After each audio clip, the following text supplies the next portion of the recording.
All right, I'm joined by Alex Sear, our senior editor, editor-at-large, globe-trotting editor. We'll get into that in a second. And Katelyn Tossey, our managing editor, located in Costa Rica, but soon to be traveling for races yourself. Guys, This is going to be our Berlin Marathon mega preview pod. Just TM'd that one there. We're going to get into everything you need to know about the Berlin Marathon from the perspective of our listener, of a typical runner out there. We're going to break down why Berlin's special, what's the deal with the course, why is it so fast, or is it so fast? This year's elite field, a little bit about the history of the race, and whether or not we've ever run Berlin or want to run Berlin. I think the answer is probably a yes in terms of wanting to run it. Spoiler alert. But before we get into that, Katelyn, let's turn the spotlight on Alex again just briefly, because Mr. Sear, you traveled many time zones across the great northern land of Canada from Toronto to Vancouver. You ran a 10K last weekend, and Katelyn and I have been dying to talk to you about. We want to know. How'd it go? It went fine. Oh boy.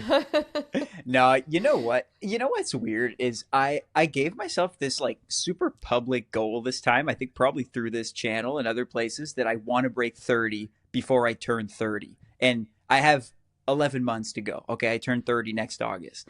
So I think yeah, are you jealous? Yeah. That's how I think I defined my like, okay, if I break 30, I'll be successful in this race. And I think that was a mistake. So I get there and I think I'm ranked like 9th in the field. And I think, okay, a top 10 performance would be good. In my head, I'm thinking there are a lot of people faster than me. If I go under 30, I can chase people under 30 and it should be fine. Fast forward to the race. I'm running pretty comfortably in 5th/6th place with another Canadian athlete. And I run with him for the first 7K. There's a big hill at 5. We managed to go over the hill together. I split 5K at around 15 minutes, stay on pace until after the hill. And then the wheels come off a little in kilometers 6 and 7. And then I managed to tie it together and finish in 30:25. So I missed my goal by about 25 seconds. That's still really good. So I finished 6th overall as opposed to my ranking of 9th. And I see a Canadian Olympian finish. Like he's within eye shot of me. So I think back of the race and I'm like, this was an absolute success. But because I had tied it to that sub 30 goal, there's like this feeling that, oh, you missed your goal. But yeah, after talking to the other athletes after the race, they were like, yeah, sub 30 for someone who's never broken 30 in this race on a pretty tough course was pretty rich. So no, I leave with my head held high. And I mean, I don't know, I just got to find another 10K and I think I need to research these 10Ks a bit more, because if I have just a total time goal, I need to go for a race that's totally flat. This was more of this race had character. There were 2 hills. It's a nice way to put it. It was hilly. It was hilly. It's a super well organized race, and it's a well known race in Vancouver, East Side 10K. But it's not the race that you go to run your absolute fastest 10K. I mean, if anything, you go on a track if that's what you want to do. But it was cool to mix it up. I mean, you know, if you're not Canadian, you might not appreciate this so much, but Canada's a big country, right? And if you want to race against the best in the country, you have to displace yourself a little. Not everyone is based in Toronto, so to get some FaceTime with some of Vancouver's best runners was pretty cool. It's not something I've gotten to do much. I've never raced in Vancouver. So no, it was a total plus. I was happy with it. Congratulations. That's Thank awesome. you. Yeah. Caitlin, when I was trying to track his performance live, I found the race website. I found the live race results, and there was a section. It was like splits, like 5K split and whatever. And then there was a section called Kill the Hill. There was a split called Kill the Hill. And I texted Alex's coach, John, and I was like, what's the deal with the Kill the Hill split? And he's like, yeah, there's a hill in the race. It's a pretty big hill. Yeah. Is it a segment, a Strava segment as well, Alex, or no? It is I now. don't Kill know. the hill. I don't know. It probably is now, but yeah, you can win a prize by killing the hill. And Oh, the guy who won was not in the elite field at all. It was like someone who came there and saved everything for the hill. Like that's usually how it happens. But yeah, when I finished the race, I checked my phone, and the first two texts were one from my coach John, and then another from Michael, who says, "Kill the hill is never a good sign if you're trying to run fast." Speaking of text, do you get texts after a race if you obviously put you kind of stuck your neck out there with the sub 30 claim? Did you just get a lot of people that were like, it was like a quiet, like a small death, like, oh, sorry, Alex, just really, really sorry about today. Are you okay? How you doing? How you holding up? Yeah, a couple, like through Instagram and through texts, and yeah, because I think there is this idea that you put everything out there for it, and this is like your big goal of the year. But yeah, I don't know. It just wasn't like that. I think my big goal is to run a half. So I answer these people, it's thank you for your concern, but no, I think no, it was positive. It was positive, but yeah, a lot of messages. It's making me think again about how public I've been about this goal of breaking 30, because I assume that as I get closer to the age barrier, there's going to be a lot more pressure. So bit of pressure. there's a 10K in November near Toronto that I'm like loosely eyeing, but a lot has to happen before then. So including this half marathon. So we'll see. Alex's bedroom wall is going to turn into something similar to like the serial killer in like the movie Seven, where you go in and like the entire wall is covered with like 10Ks all around North America that he's plotted out with various personal notes. Yeah, no, you got 11 months, buddy. We're rooting for you. We're Absolutely. gonna track the progress. If you need a pacer, you can just give me a call. Please. I'll pace you for 500 meters. No exactly. problem. Not even that. You guys bring your rollerblades or? Oh, segue later on. Speaking of rollerblades, the Berlin Marathon. If you like racing and rollerblades, the Berlin Marathon has got you covered, and we'll talk about that in a second. Yeah, it's very cool. Yeah, let's pivot right into that. And I think my pivot was going to be, we'll still do this anyway. You went out to Vancouver. Vancouver is an awesome city for running. The Vancouver Marathon is a really challenging marathon, but quite a beautiful race where they really kind of focus on running experience, running through all the various neighborhoods, running the seawall, which is kind of one of the, I guess, crown jewels of running in Canada, perhaps even North America. Got me thinking, guys, because we're going to talk all about Berlin in a couple seconds here, but these World Marathon major races in particular, I think they're special because they're basically clearing out a world-class city for you to run through for 42.2 kilometers, 26 miles, right? Which is kind of a wild thing to think about, especially when you think about races like a New York or a London, right? And Berlin as well. So it got me thinking, what's the coolest city run you've ever done? Katelyn. City run. It's got to be a city run because a World Marathon major is not going to be in a rural environment, which is kind of too bad because I think maybe some of the best runs in the world are not necessarily in cities, but yeah, I mean, a neat city run.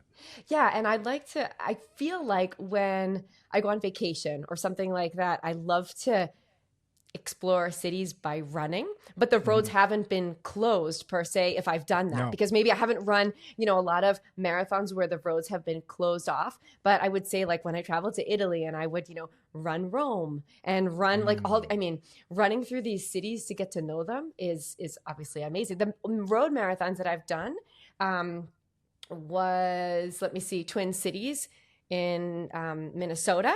And that was a beautiful race because it was actually very suburban as well. Like you didn't just run in the city, and it was really nice having those like winding roads and hill. It was actually a pretty hilly race, and seeing like the suburbs and having this really beautiful road race. But I would say, running on vacation has kind of been the best way to get to see cities, and it doesn't have to specifically be a race for me. And it transfers the same with, trail running as well, that you get to see so many places that you wouldn't be able to see if you weren't doing that race or running that race. For example, those who have come to do the Coastal Challenge in Costa Rica, like you'll see the entire southern jungles and beaches of Costa Rica that you have to get to by boat to then run them. Cool. Yeah, it's super cool. And so I feel like that can also transfer into, seeing cities that you wouldn't see, or that you, as you're mentioning, Michael, you would see them like shut down. I think that's amazing. And that's what I want to experience by starting to run the majors, is to be able to see a New York like feel completely shut down and no cars on the roads, or, a Boston, my hometown, like that as well. But what about you, Yes. Alex? Yeah? Katelyn wants to run down Boylston and have it all to herself. All to myself. With maybe a few other runners around you. Yeah, exactly. Oh, wait, guys.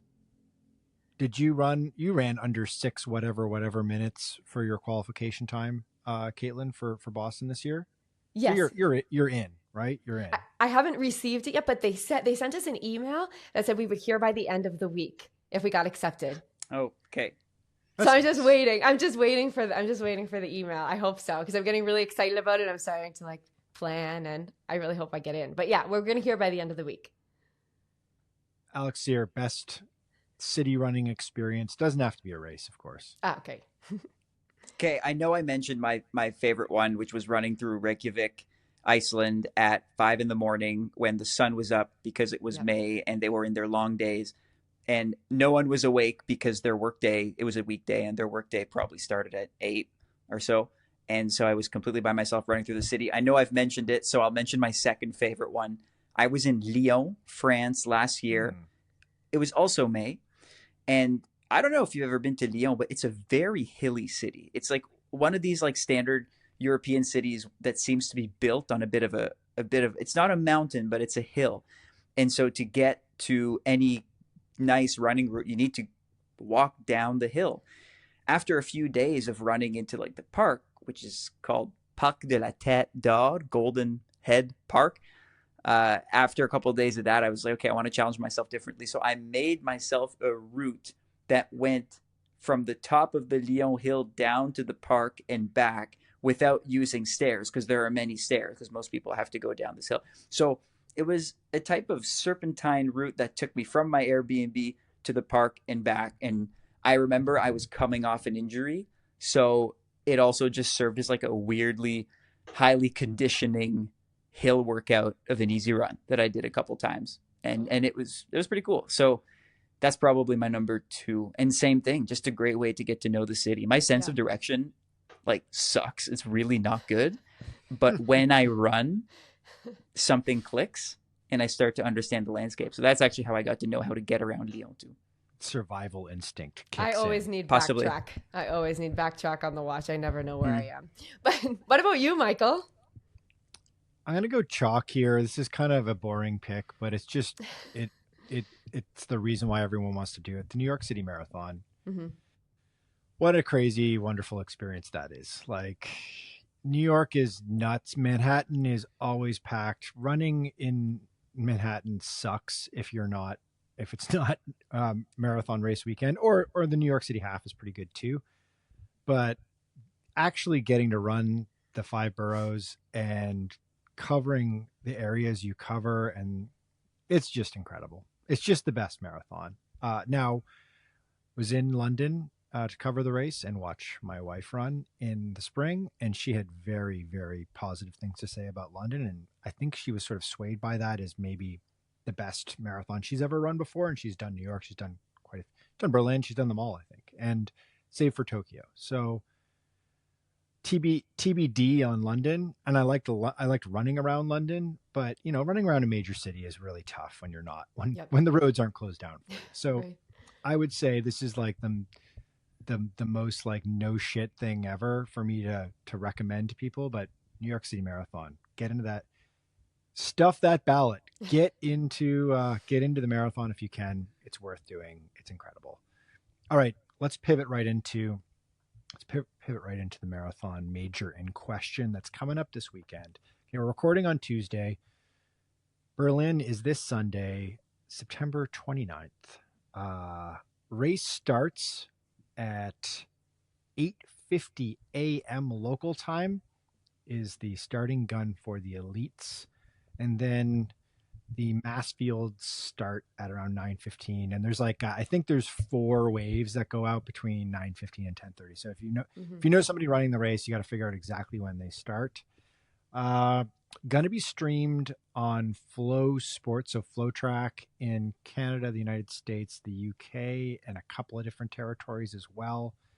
So you need that subscription to watch the elite race, which, kind of sucks, but is sort of par for the course these days. Pretty expensive subscription as well. But we'll be watching it. We're going to do a live instant react, not a live. We're going to do an instant. Don't worry, guys. 1 a.m. again. We're not doing the 3 a.m. live instant reaction pod. We'll do one at some point in the morning and then pump it out mid-morning, middle of the day, Eastern time on Sunday with our thoughts on the performances and on the overall experience of the race. This year's a big year. 50th anniversary. So this bad boy started back in 1974. None of us were alive in 1974. Oh, really? You guys were kicking around? I was a 12-year-old boy in 1974. An interest in cross-country running. No. No, Alex, we were not. I know he sees us as, grandparents, but we were not, Alex. It's my favorite lame bit. Keep Is going. the Alex is so young. Is how Yeah. old are Caitlin you are guys so old? anyways? Yes. So back in 74, a running nerd who was apparently a baker just decided to start a marathon. And there was like many of these other marathon majors, super small field. I think it was, I got the numbers here. It was like 200 and change runners, I think. Yeah, I think 244 finished. It started with a little bit more, and 244 ended up finishing. 10 women finished the race. Yeah. A little bit of a weird gender bias there, and which actually remains. I was surprised to see this, but it's still sort of 70-30 men, women finishers in this race, which kind of sucks, but it's just the way things are in Berlin, I guess. And it's grown, obviously, substantially. This year's the 50th anniversary because they missed the COVID year. So this is actually the true blue 50th running of the Berlin Marathon. And they've expanded the field quite a bit. Usually there's 40,000 people. This time around, I think they're aiming to hit 50,000 plus runners, which would make it one of very few races globally that is that big. I'm just thinking off the top of my head, New York is that big annually. London was that big this year for the first time, over 50,000 people. Paris has hit 50,000 people, I think, a couple of times. Wow. I don't think Valencia has scratched 50 yet. And Chicago doesn't either. Chicago's usually sort of in the 40s. So And Boston doesn't either, right? I mean, that's on the smaller side, right? Much smaller side. Yeah, that's locked into around 30,000. Yeah. I think the 1 year, their 100th anniversary, they expanded it out to 40 or 45,000, but they've never gone to 50. No. Having run Boston, you just can't imagine 50,000 people running down that course because it's like a country road, right? Right. So Yeah. It is.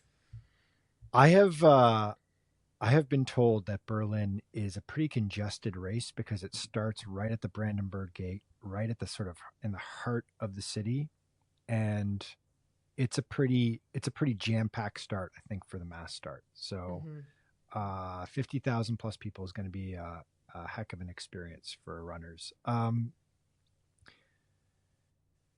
You guys know about the rollerblade event? Let's talk about rollerblading. Oh boy. So on the Saturday, Who rollerbladed? So on the Saturday, there's a rollerblading marathon, and it's been going on since 1997. That's weird. I imagine rollerblade racing was a big deal in the late 1990s. Alex, you ever own a pair of rollerblades? Yeah, I used to be a hockey player, and so in the summer that was my cross training. But I've never rollerblade raced. In my head, there's no other way it could be than a derby, like a full contact derby. I'm pretty sure they put out the hay bales and that sort of stuff for this for the Saturday event. So can you crashes? Can you check people? Are you allowed physical contact? I would I feel say like the answer no. is no. No, I would definitely say no. I'd say a hard no on that one. Yeah. But I think there probably are some spills.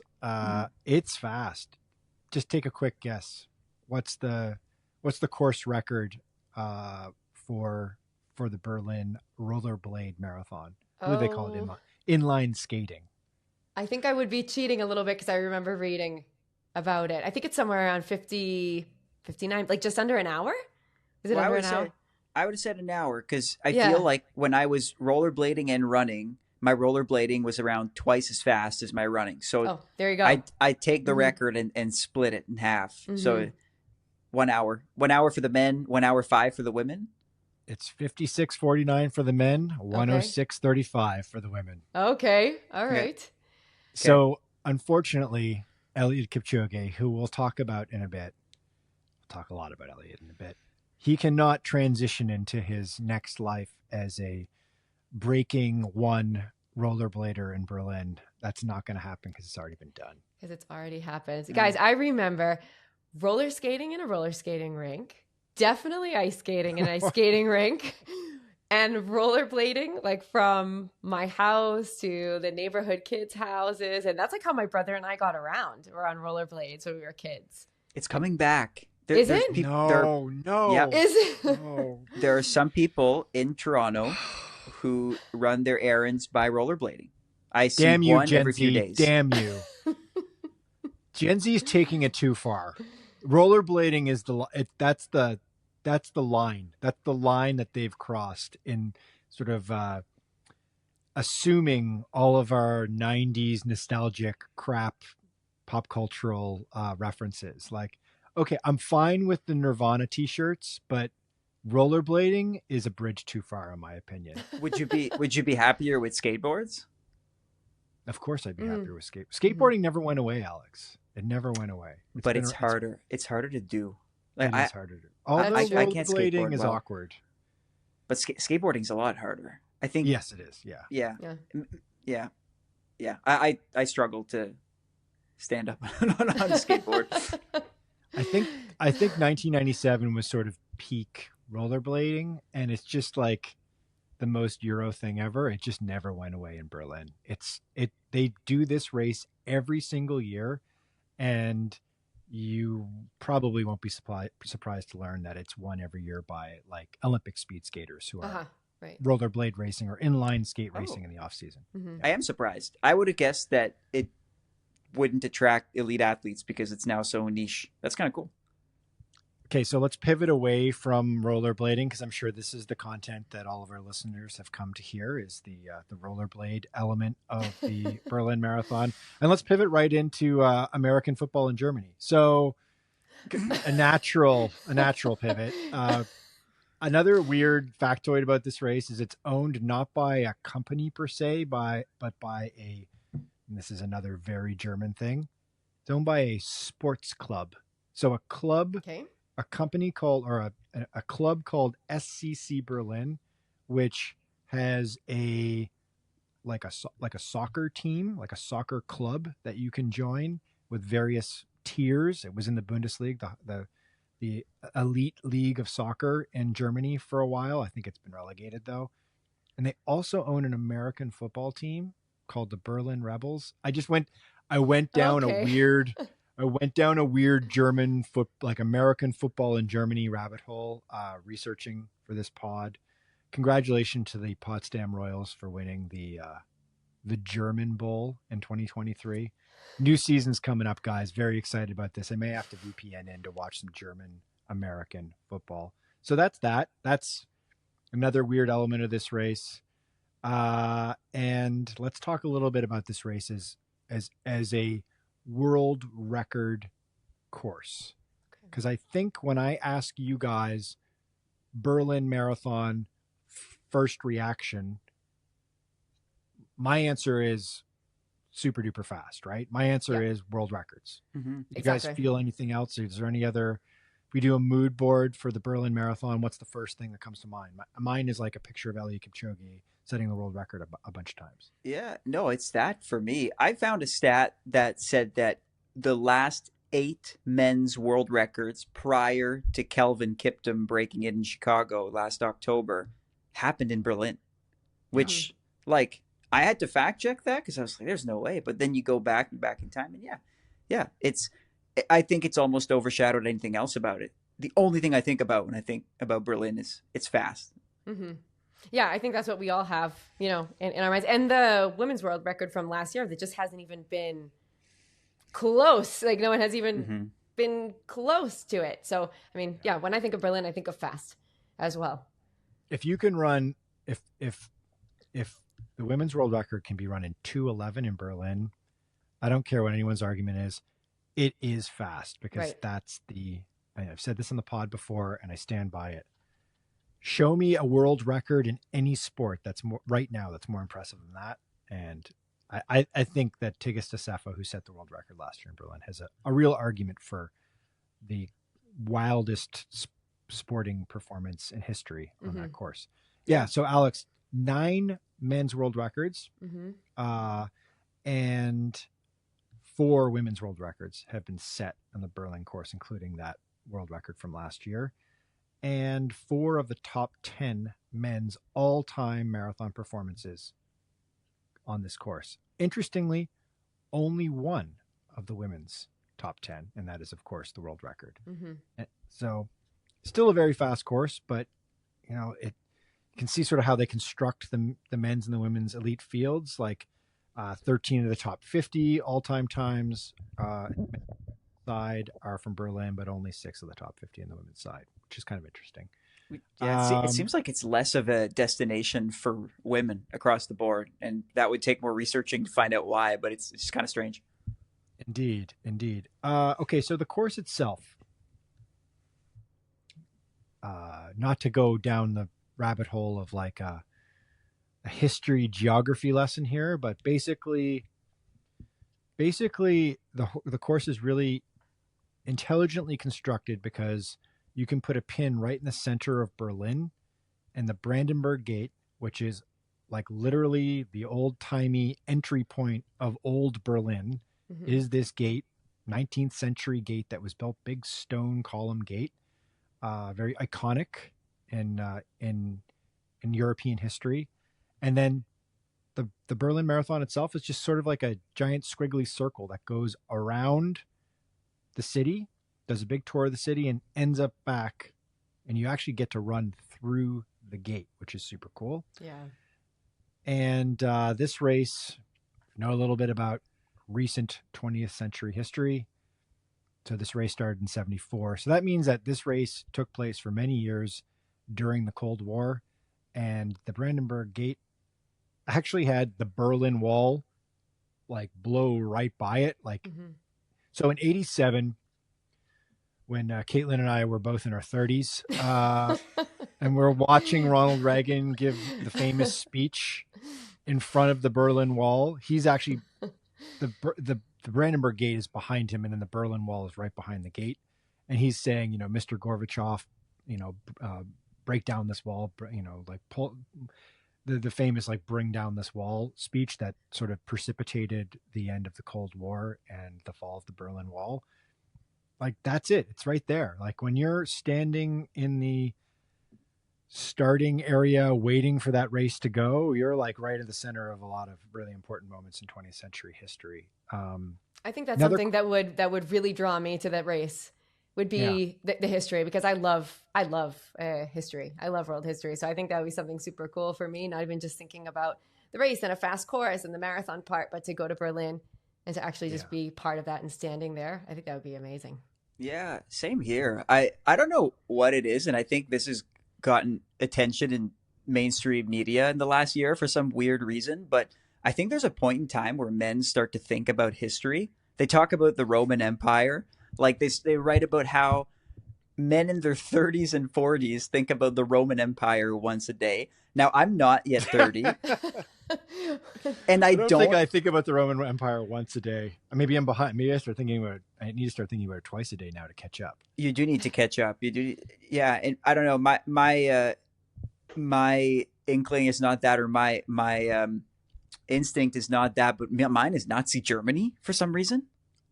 Whoa. I Okay. I think about it once a week in the context of how the heck does that happen? What?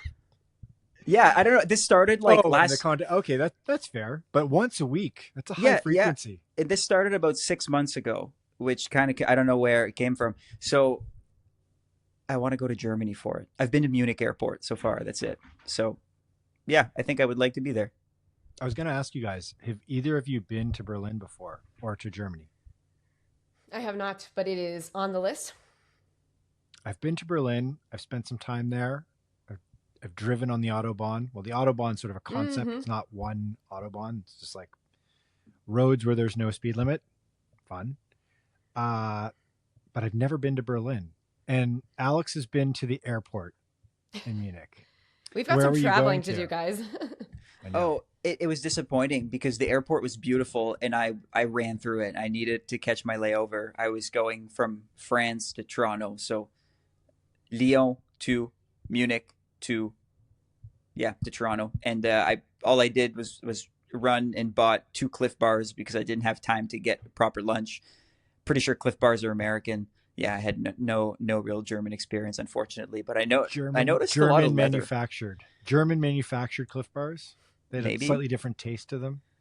The chocolate Yeah, was better. the packaging was super efficient. I don't know. I saw a lot of leather in the airport. A lot of people were wearing leather, and I was like, maybe that's the Berlin spillover. I don't know, because there's a big like clubbing district in Berlin, or clubbing culture. So yeah, that's like my one takeaway from Germany. So I'm due to go back.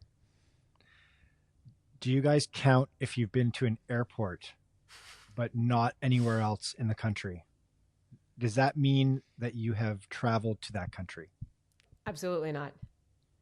No. No, I used to, but it just leads to an awkward conversation. So, but like, have you been in Germany? I'll be like, yeah, I've been in Germany. Oh, where'd you go? And then you're like, Munich airport. Yeah. No, that doesn't count. That can't possibly count. Nah, it doesn't really count. Why do I you? agree. Do you, Michael? No, I agree. I agree. I think there's like a greediness, especially when you're younger, where you're like, well, if I've been to this airport for a layover, that means that I've been to Italy or Spain or whatever. No, you got to go to the place. You got to see the people. Got to be on the ground. Eat the food. That's right. Yeah. Okay, back to Berlin. Okay, back to so far we've done rollerblading, American football in Germany, and Alex's time in the Munich airport eating Cliff Bars. We're doing really well here. Mm-hmm. Haven't gotten to prom yet. Let's keep going. Prom is what the people keep coming back for, is our prom talk. This is our project over the next 10 episodes, is like leaking out dribs and drabs of the details of our prom experiences. Katelyn told us before we hit recording that she's been to more than one prom. Well, no, I asked how many proms did you guys go to when you were in high school? That's all. I didn't say how many proms I went to. I just asked how many. Are we going to do this now? No. We'll stay leave it there. To a future episode of the Marathon Handbook Podcast, where we talk about how many proms we've attended. I'm not even going to answer that. We're just going to tease that for the future. Okay, So since 1990, so the Berlin Wall fell in 1989, I believe. Yes, the Cold War ended in 1989. The reunification of Germany took place in 1989, which allowed for the race, obviously, to encapsulate the whole of the city of Berlin. Previously, it was a West German only race. Cool factoid, particularly for those who've read too many John le Carré novels, is East Germans would sneak over to West Germany for the marathon, run the race under like a fake name, so that the Stasi, the secret police, like the Soviet East German secret police, wouldn't discover that they'd done this. They'd run the marathon and then sneak back. How badass is that? I love it. Yeah, that's totally badass. Like, that's a passion for distance running right there. Can you imagine you have to sneak across an international border that is heavily guarded with machine gun turrets and barbed wire. You sneak over to run 26.2 miles, and then afterwards, for your cool down, you got to sneak back. A little bit risky. Man, nowadays people do time trials and put it on Strava. We're in a different era. Yep. Can you imagine the East Germany to West Germany Strava post in Yeah. 1983? Probably would blow your cover. But anyway, yeah. So that's allowed, obviously, this more sort of fulsome course to be incorporated. It's pretty cool course, known for being quite quick. So let's talk about this for a second, guys, because I've had some people tell me otherwise. I've had some tell me, like, Really? no, listen, you got to look at the course profile. It's trickier than you think. And I did, and they are right.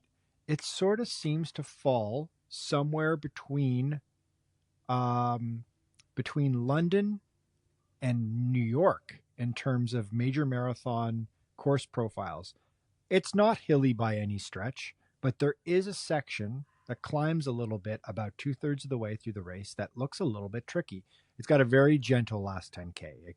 You gain what you gain, you get given all the way back in the last 10K, and you kind of float into the finish line. But it also has a shitload of turns. I counted over 40 turns in the Oh race. boy. Okay. So That's do you a have lot. to run tangents? Can you even do that with so many people? That's the That problem. yeah. Okay. That's Yeah. the challenge. I think that's the unknown for a lot of people in the mass field. Right. You know, our friends in the elite field accepted because they get the full run of the course, Right. and They have the thus space. the reason for these world records. But if you're middle of the pack and it's going 20 wide, and you're trying to go through some of these Berlin city streets where it's pretty tight, you're probably not running on that blue line the World Marathon Majors paint on the tarmac for you to follow the exact measurement of the course. So Right. yeah, that's interesting. That makes me kind of like second guess Berlin a little bit, as just like my idea of it is like a super fast race. Yeah, the crowds might have something to do with that. It might be a little tricky, like you're saying, not for the elites, so that's why they're getting those world records. But for you or I, well, maybe just for me, it might be a little trickier being in the groups. And what about the weather? Does the weather help also make it a little bit of a faster race, because it should be pretty cool temperatures, shouldn't it? Yeah, usually gets sort of like that 9, 10, 11, 12 degrees Celsius, which is what in Caitlin, our American friend here, translated that into Fahrenheit was that's the 50s. Could it be? It right? could be the 50s, I think, 60s. late 40s, 50s. Yeah. Yeah. So fast running temperatures, although they did get a hot weather day in the last couple of years, which I think scared people a little bit, because it's like, wait a minute, this race is in September, not October or November. Fears of, with climate change kind of creating this endless summer type scenario. It'll be interesting to see what the forecast is for this weekend. I'll pull that up while we continue to talk here, because I actually didn't check. We're within Tuesday recording. We're within range of sort of a guesstimate. Yeah. So this weekend we've got, I think, let's talk about the elite field here. Let's talk about the women's race first, and then the men's race. What's the vibe, guys? Women's race. What's the overall of the elite field first? Let's be honest. Honest? Honest. Two people conspicuous in their absence. One woman, one man. I think let's go woman first, because we'll talk about the guys after.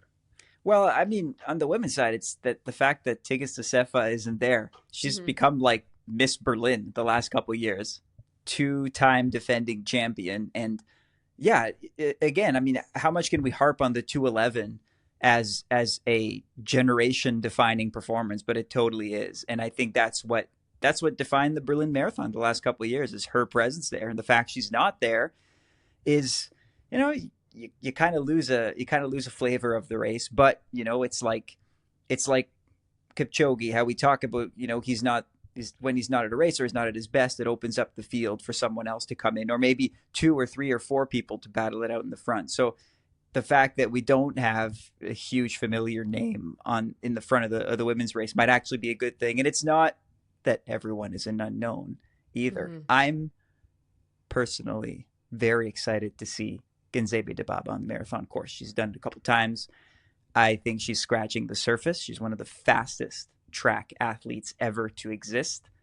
And I'm curious to see if that eventually translates into a wicked marathon. I think she has a couple marathons in her legs, maybe rust busters, and it might just be a matter of time before she throws down something huge. So I think that's what I'm most looking forward to. I think that I'm looking at, I've been looking and reading about her as well. But even though Assefa isn't going to be running, I did read that she's going to be there and I wonder if she's going to be there to also kind of be the cheerleader for her running partner or her Cool. run, or like because there's a Katema. What I was reading is that they have the same coach, right? Mm-hmm. So I think the name is Delafo, so that they have the same running coach, and so her kind of running mate, right, or teammate will be there running, and she has a 2:16, 2:16:07, and I think she had the course record in the Dubai marathon, and that was her first marathon. Mm-hmm. So she came in 7th in London, and so I wonder if we'll see something really exciting from her, and see how her training maybe mirrors something that Assefa has also done. So I think she's kind of the one that I'm on the lookout for, and I want to see how she performs, being her teammate. So this is Tigst Assefa, not to be confused with Tigst Assefa, right? Who they trained together. Assefa, world record holder, 2:11. Tigst Assefa, who is, I think, far and away the favorite to win this race. As you said, Katelyn, 2:16 in Dubai this year, her debut. Fastest debut in history, which is pretty impressive, obviously. And I think it's 9th fastest all time.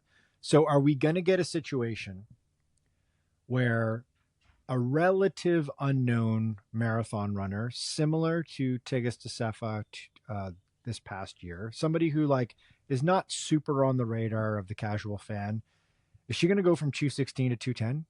Is she just going to come out of nowhere and just absolutely smash the world record, kind of like Assefa did, and become suddenly this superstar in running that we start wondering more and more about? Or will we just see an incremental game, or will she even win? That's a big question mark. We can answer that before we move on to the men. But I guess that has me pivoting, Alex, to the question of, are we going to see something sensational in this race? Or is this one going to kind of get lost in the shuffle and the kind of hangover of the Paris Olympic Games that kind of sucked up all the top level talent and has left Berlin being a little bit of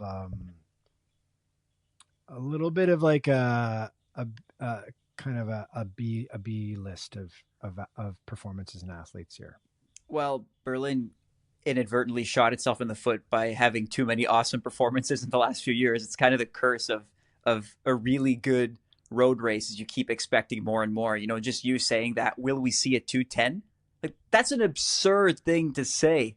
How are we going to expect a 2:10? How can we come to expect something like that? I mean, I think it's going to be really tough as viewers to be excited because our benchmark is so high. What I hope happens is that not only does Dibaba have a good start, but also Katema delivers, goes a few minutes faster than her 2:16, which would be a natural progression. Maybe not 2:10, but even something like a 2:15 or 2:14 would be phenomenal. And I'd love to see a third athlete mix it up in Ababel Yeshane. I think she's a dark horse and she might bring some excitement to the race. So I think she's bidding to become quietly the fastest, six-star major athlete out there, because she's done 4 of the majors. This is her 5th. And most recently, she finished 2nd at the Boston Marathon, but that's way back in 2022. But she has 2 silvers and 1 bronze at marathon majors. So I don't know. I feel like you have a trio of athletes, all with different stories, who converge in this to try to do the same goal, to win. You have the track athlete, you have the marathon major veteran, and then you have the new up-and-comer on the marathon scene. So I think if you buy into that story, it ends up being pretty exciting on the women's side, and without knowing that there's a clear favorite. So I still think that if you can appreciate the race for what it is, it can end up being pretty exciting. I think it's really on a company like Adidas in this moment to take someone like Tigst Assefa, who is she is a Adidas athlete and presumably will be wearing their super duper fast Pro Evo 1 or 2, whichever iteration, probably the Evo 2, I would guess. So she'll be their featured athlete, and it's kind of on them. I've been thinking about this. I've been thinking about Kipchoge a lot this week. I've been thinking about the legacy that guy created and how that legacy was built. And Nike played a massive, massive role in building that legacy and building out this idea of who this athlete is and how we all know him. He's a household name. My 6-year-old knows who Kipchoge is. He's somebody who you might get in a conversation with someone that's not a runner, and and they find out that you're a runner. Like Alex, you're at one of these weird board game nights young millennials play instead of going to a bar or whatever, and you're having a chat with some stranger, and they're like, "Oh, you run," and you're like, "Oh, are you a runner?" And they're like, "No, but like, oh, like that Kipchoge guy. I know that Kipchoge guy, right?" Mm-hmm. Because he has sort of permeated the mainstream, and Nike had a huge role in that, right? Mm-hmm. They got him, and we'll go into this a little bit more when we talk about the men's field, because I think the fact that Kipchoge's not there is sort of the biggest story of all. But I think it's up to Adidas. Take someone like Assefa, like they have done with Assefa, and have us know who this person is a little bit more. Build up their brand, build up their athletes, introduce them to the world in more detail. Use this platform in Berlin to do so, particularly if she wins, particularly if she runs a hot time. There we go. There's my soapboxing for this episode. I like to get that in once an episode. Get to old man yells at clouds. Let's talk about the men's event. Oh, before we leave the women's event, predictions. What do we think? Who think's going to win? What do we think in terms of a time? I'm going with Assefa, and I'm gonna also agree with Alex. And I'm gonna say it's not like she's gonna hit Assefa's time, but maybe shave off a minute or two from her previous time. So maybe 2:15, 2:14. And I know, Alex, you're going with Dibaba, right? I don't know. I think Dibaba's actually a gamble. I would love to see Dibaba break out and become a star. Kind of like a Sifan Hassan type thing that, track athlete becomes amazing marathoner.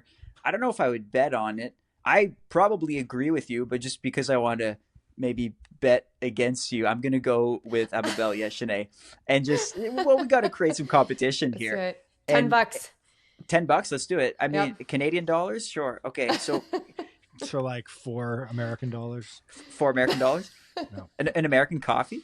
Maybe. All right. Yeah, when we meet in America, but I think the case for Yeshane is the experience, and I think a 64 half marathon, which Yeshane has, is nothing to sneeze at. I think when all is said and done, Katema probably has more potential in the long term, given her quick and steady progression. But at this point in their careers, I could see Yeshane using her experience and taking the win. So I'm going to bet on her. Okay. Michael? Yes. Yeah, it's too bad we don't have like odds here, so we could, because odds obviously steer your decision making, right? Like you'd probably get like Yeshane would probably give you pretty good odds because she's kind of not the headliner here, where Katema is. So she's probably a better bet. I like Yeshane. I like her running style. I remember from the pandemic era half marathon world championships in Poland, kind of reaching deep in the bag here, but she ran a really like feisty, hardy effort. Like I remember like the Adidas super shoe at the time, which was still relatively new, didn't have like very much grip under it, and she like slid off the course in a turn. It was weird. It was like a car without like grip on the tires, just like sliding off the course. And I think she got tripped up at one point, and she still came, I think, top 2 or 3. And obviously, as you said, Alex, 104 is a pretty amazing time for a half marathon. So I feel like she's not yet broken through in the marathon because her personal best is, I don't have it listed here, but I think it's around 2:20. So I think she needs. I think she's due for a big breakthrough. So I think I'm going to go Yeshine as well because it's just my gut saying yes to Yeshine. And it sucks that Rosemary Winjero, who was second in Tokyo in March, she was kind of going to be the 1-2 punch of this women's elite field, and she has dropped, which stinks. And I'm excited for this race. It's going to be good, but it's sort of a question mark how it's going to play out. I don't think we're going to see a world record. I don't think we're going to see 2:11 or 2:10. That's for sure. It's going to be a tough one to break. Yeah. I can give you guys a weather update. Berlin meteorology update here.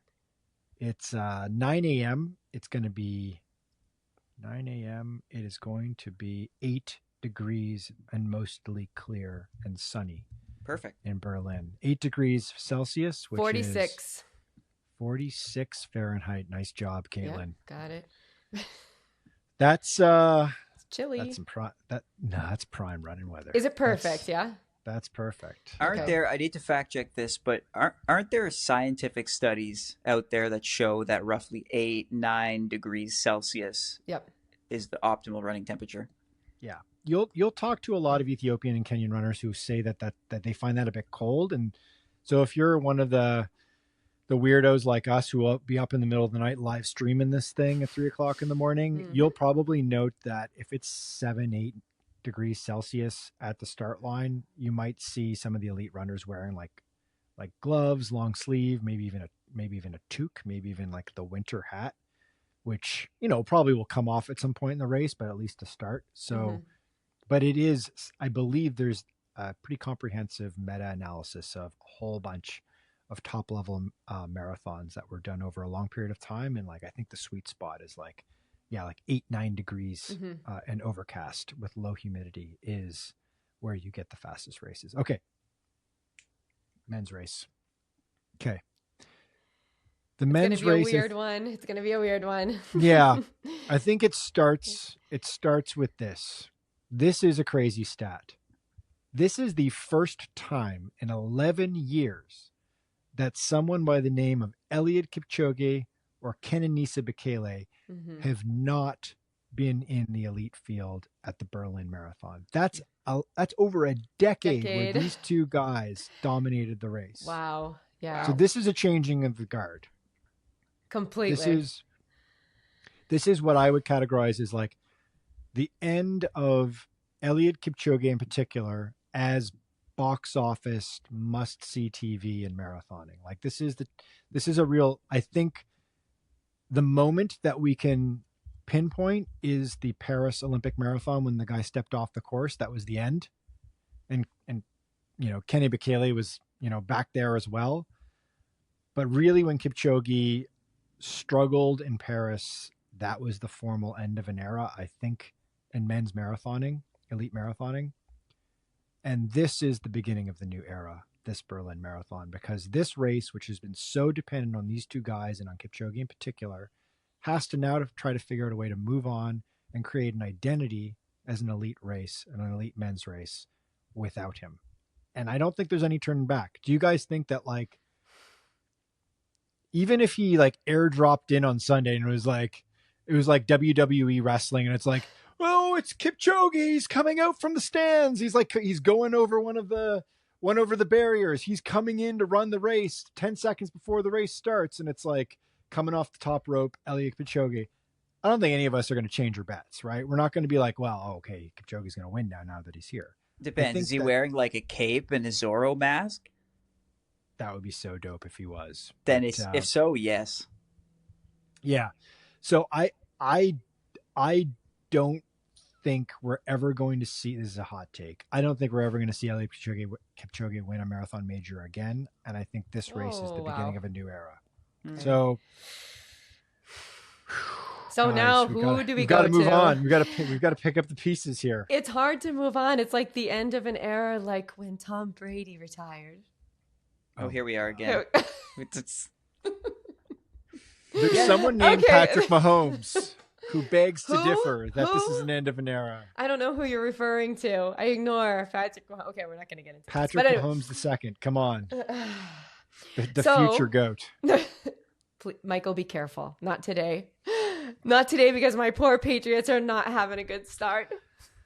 No, you're not believing in the who's your quarterback? Jacoby Brissett, but who's the guy? Drake May. The Drake May era in New England. Not It's happening. all right. It's all right. We just won't. We won't get into this today, guys. Sorry, Okay, I even sorry, brought it up. Well, back to running. It's very. Yeah. It's a difficult time for me. But we do have the third and the fourth place runners from last year running this year, correct? So we've got some. Wow, you're really selling it to us here. We've got. Yeah. We've got the third and fourth place runners from last year. No, but we've got to think it's after Kipchoge. I mean, you have I think there are like 14 athletes sub 206 times running, right? So I mean, it's pretty good. It's going to be a pretty competitive field, I feel, just looking at the times. I mean, 14, that's a bunch under 206. Yeah, there's a guy whose brother's good. Alex. What? That's right. Martin Lell's brother, who is like who threatened for GOAT status about 10 or 12 years ago in the marathon. So like his little brother is racing. Who is his little brother? Cyprian Kotut is his name. Yes, who's a 204 runner. Yep. Mm-hmm. He's running. Okay, so I'll go through the list here. So Okay. there's 6 guys under 205. So it's pretty good. Yep. Tadesse Bekele, he's our front runner. Mm-hmm. 203.24, third last year in Berlin. So he's run the race. He knows the course. He knows what the experience is like. He's the 19th fastest marathon runner in history by time, which is both impressive and sounds kind of weird because it's not top 10, but still 203.24. Still fast. Is damn fast. Yeah. Exactly. It's actually wild. It's wild that a 203.24 is now 19th fastest of all time. Yeah. It wasn't long ago where the world record was just around that. Right. Anyway. That's right. Right. And after the days of rollerblading was the rollerblading days, we're looking at a 206, 207 world record. Ronald Career of Kenya, he came in fourth, as you mentioned, Katelyn. Mm-hmm. He's a 204 guy. Yep. He was fourth here last year in Berlin.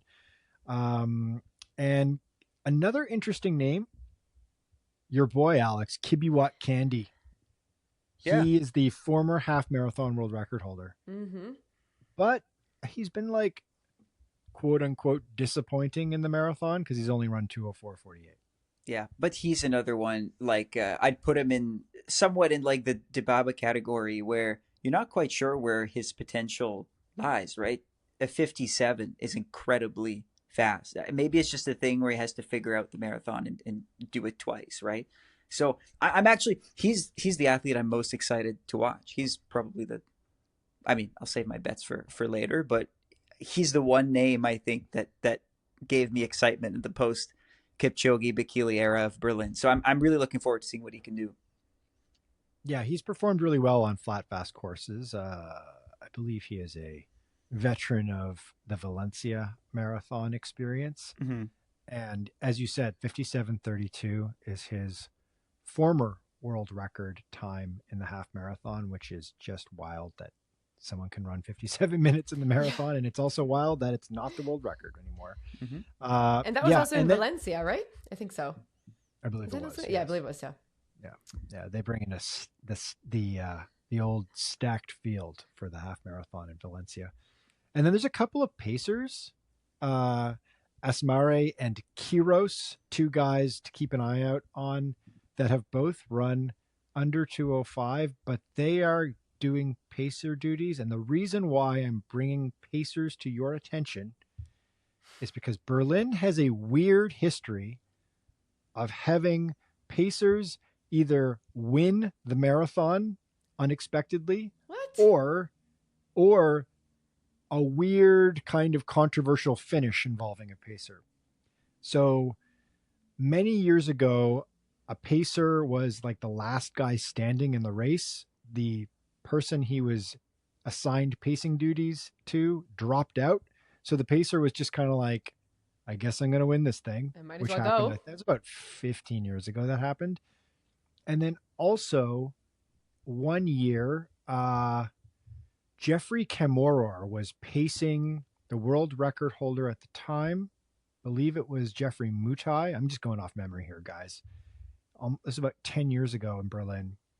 And there was this weird slowdown in the last couple hundred meters of the race because Kamworor was going to win the race because he was just running better than Mutai, but he had to let Mutai win, I guess, because the one guy was a pacer, the other guy was the top dog in the field, right? So, yeah. So we've seen weirdness with pacers. So I'm just going to put that out there, that there's two really talented sub 205 guys that are pacing. Who knows? Okay. What do we think is going to happen? Do we think the Kipper or Bekele are they're just going to come in for the cage match at the last second, and you're going to get the commentators going like, "Oh my God, it's Kipchoge. He's wearing a mask." No, we're not going to get that. Would that be cool? Wouldn't that be cool? I want, what do I think is going to happen? Ooh, I kind of want to see one of the locals mix it up with the lead pack. And I think there's like a small Hendrik Pfeiffer. Yeah, maybe? Hendrik Pfeiffer. So we saw him in Houston earlier this year. That's where he ran his best time. He's a 207 runner. So, not personal best wise, he's not quite up there with the others, but you see that happen sometimes, right? People get emboldened by being in their home city. There's no jet lag. There's no problem. He's probably been prepping for this for a while. And I think that, it'd bring a bit of flavor to the race to see a local mix it up. So I'm kind of rooting for Pfeiffer. What I think is going to happen is I think this is a good stage for Kibbe Candy's breakout race. He's been trying to figure out the marathon for quite a few years. He obviously has the talent. And, well, now there's kind of an open laneway to the podium here. So same thing. He probably wants the prize purse. He probably sees that it's very realistic that he could win. I'm guessing that he's made this his big race too. So those are my two predictions. My winner's Candy and my dark horse for the podium is I'll give it to Pfeiffer. Oh, nice. I love it. Katelyn, what do you got? What do you think's going to happen? Well, any sort of men's marathon prediction? What are the tea leaves saying today? To be Who honest, is the next Eliud Kipchoge? Do we see? Oh, that I don't Eliud, know. Do we see the next Eliud Kipchoge in this start list? Probably not. The thing is that I took a little bit of a deep dive into Candy, and I started to read about his story. And you guys know how I choose my runners, right? I never choose the runners the way that I should. So he was my pick. But now that Alex picked him, I've got to go against Alex. No, you can pick whatever you want. I can. Pick who you want. Okay, because I did have Candy, even though in this case he isn't the fastest runner, because for the women I chose the fastest runner as the one who I thought is going to win, but I did choose Candy for this one. So Alex, we're not betting against each other on the men's side. I don't know. All I know is I want Candy, so you decide. I'm with you. I'm on your side. I'm on your side. Okay. Okay. Done. Okay. Michael? I'm going to go with Cyprien Kotut. Okay. Okay. Brother of marathon great Martin Lal, simply to give me an excuse to tell a very brief Martin Lal story, which I just remembered. Okay, go for it. Him, Alex. A couple of years ago, I'm running on a well-known trail called the Beltline Trail here in Toronto in the fall. I believe it was Toronto Marathon Week. And I'm running along and I pass a dude and I'm running easy. I'm running 4:45 a kilometer or something like that. Easy. And I pass a guy wearing a Kenyan national team suit, the full outfit. And he's got a winter hat on because it's 10 degrees Celsius. So it's in the 50s. It's cold. And he's got gloves on and the full Kenyan national team kit. And it's Martin Lal. And he's just crawling along. Wow. So cool. And he's just crawling along at 5:30 pace. It is true. The Kenyan shuffle is real.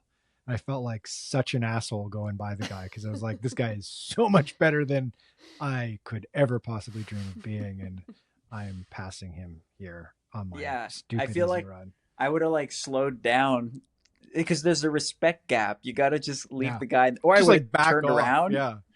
Yeah, you like you like have to stay behind him. Like you're not allowed to pass him. Yeah, I would. Yeah. Yeah, just turn around. I didn't know who it was at first, so I kind of wanted to like eyeball who it was at first, and I'm fairly confident it was Martin Lowe. Wow. Can I share? Wow, that's Can so I share cool. my Kenyan sighting story?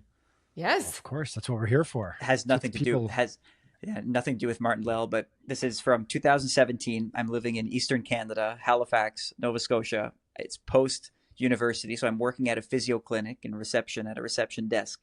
And this one gentleman comes in, and we get into a conversation, and he says, "There's so many good runners around this city." I say, "Oh, really?" He says, "I was running on the BLT trail, which is like a pretty popular running route in Halifax. I was running on the BLT trail this morning, and this runner just zoomed by me. And as soon as he says that, my mind goes where? I ran on the BLT trail this morning. This guy's talking about Oh, me." I said, Oh. so I look at him and I say, "Oh, is that right?" Because I was doing a tempo that morning too, and it was kind of oh, steamy. So I thought, all right. I say, "Okay, you were." He says, "Yeah." He zoomed by me so quickly, it felt like I was standing still. And I say, "Tell me more. What would this guy look like?" And I'm thinking, he doesn't recognize that it's me. He says, "Long legs, fast stride, beautiful runner." I go, "Yep, yep." He goes, "I think it was a Team Kenya suit that he had." And then I oh. stopped. Well, okay, well, no, this isn't me. Later, I find out who was in Halifax that day visiting in-laws or extended family. Bernard Lagat, like one of the Oh, wow, greatest cool. milers in history. So I took an ego check, and it's maybe the only one time that I compared myself to Bernard Lagat without knowing that he was around. And then a bunch of the guys got to run with him. I missed him. I was at work. Anyway, that was my failed chance. But yeah, Lagat was hanging out in Canada. Bernard Wow. Lagat, you are not. Nope, Uh, nope. No, I, you're I have good. Not I have that never good. seen I haven't ever bumped into an elite runner running, but I have to say that when I met Kelvin Kiptum last year at TRE, I was so incredibly starstruck, and he was like the nicest man to speak with. And I asked him about his, pre-race food and all that. Like he was just so nice. So Mm. not running because I would probably never be able to pass or come close to an elite runner like you guys have, but that was my like starstruck moment last year at TRE when I met him. Mm. Caitlin, you would have taken down Martin Lell. He was running like very, very slowly. Very slowly. Well, Shockingly slowly. they do take their easy runs easy, right? They do follow they follow the rule. They know what they're doing. Yeah. Do as the Kenyans do. Yep. Do the Kenyan shuffle. All right, closing thoughts, guys. My closing question for both of you. Okay. Berlin is the first fall marathon major. It is, it's one of them 6-star for now races. It's kind of like a two-pronged question. Where do you rank Berlin in terms of the world marathon majors, both as one that you want to run personally and also as an overall, like as a spectacle, as a race? Like, where's Berlin rank in your mind as a marathon major that you're like, I want to watch this. I want to have an instant reaction podcast talking all about this afterwards, for example. Where do you rank it both as race you want to run first and then overall? Because those are two different things, right? Okay. All right. Alex, you go first. Race I want to run, I rank it third. Okay. My number one is Tokyo. For travel purposes, I just want to see Tokyo. I think it'd be very cool. Number 2 is London. I have been to London before. I loved it. I'd be happy to go again. But also, it seems like the people I talk to who've done the majors all have London as a favorite. So I put that as my number 2. Berlin, number 3, because of that fast element. I know that when I debut in the marathon or get into the marathon, I will want to run a fast one, and Berlin seems to be that way. When it comes to covering it and the story around Berlin, I think the story is a lot about how fast it is recently. And so if it somewhat loses that, then I wouldn't rank it nearly as high.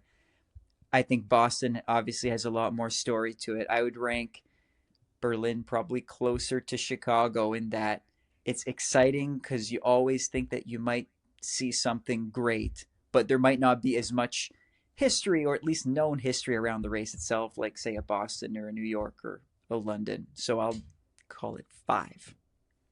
Okay. Caitlin. Okay. It's going to seem like Alex cheated and looked at my list, but it's okay. So to run to run, because, okay, guys, I'm going to be honest. Last week when we had our podcast and we started talking about the marathon majors, now the marathon majors were never on my list.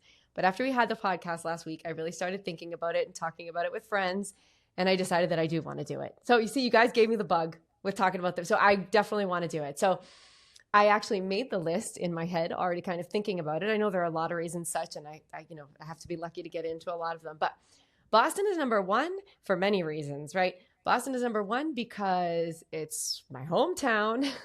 I'm hopefully going to be running it as my first major, so I'm excited about that. I put London as number two, Alex, and that's because I want Michael and Alex and I to run London together. That's why. I love this. I love this like brewing concept. You're working on it. You're bringing it back up. You're workshopping it. We're gonna will it into existence. Yeah, I'm like 2026. The bug in your ears because I want us to run London and get Thomas in there too. I want Thomas to go with us too. So we got to run and Ambi. We all got to run London together. The whole team. I love it. The whole team. And so then I also had Berlin as number three, because I think that it's going to be super fun to run, the history, everything that is Berlin. That I would love to go to Germany. I would love to go as a touristy thing. New York is then the next one because of what Michael has been saying about running through the boroughs. It just seems like it would be a really cool race. So I also had Berlin as number three, and pretty close to the same for covering it because of this. Actually, the same reasons as why I would want to run it. And I think the history is really rich, the fast times, the world records. So it kind of sticks around the same in the middle for me for both reasons. What about you, Michael? Okay. Yeah. I just jotted down my list because I realized I hadn't made one. And like I'd been thinking about it for a while. It's an interesting question. It's something it's like a list that kind of moves around, I think, over time, Okay. and it really depends on what races you've already run before and so on and so forth. In terms of my hierarchy of marathon majors for experience and running myself, I have New York at the top, even though I've run it before. And the reason for that is I ran New York once in 2017. I was covering it, so it was a professional duty. It was a very weird experience to both run the race and be covering it at the same time. Mm-hmm. I stopped something like, I don't know, like 25 times or something on the course and did like Instagram live hits throughout of like the various features of the course. Like I came up with this whole list of various like famed bands playing on course, different spots in the race, the bridges, all these various vantage points. And I was like, run, stop. Here's the bridge. Run, stop. Here's the high school band that plays Rocky over and over again for the entirety of the race. Run for a bit, stop in front of like this Baptist choir that performs in front of a church every year. So kind of this like immersive experience that was a really weird way of running a marathon. It was enjoyable because like I just sort of like ran it easy, but I'd like to go back and actually just like run it for real on my own. So I got New York. That's Okay. top. Okay. Then I got Tokyo, as for all the reasons Alex said. Tokyo, travel experience, one of the top places in the world I'd like to travel to.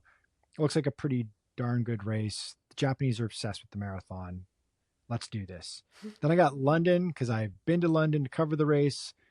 My wife speaks very highly of it.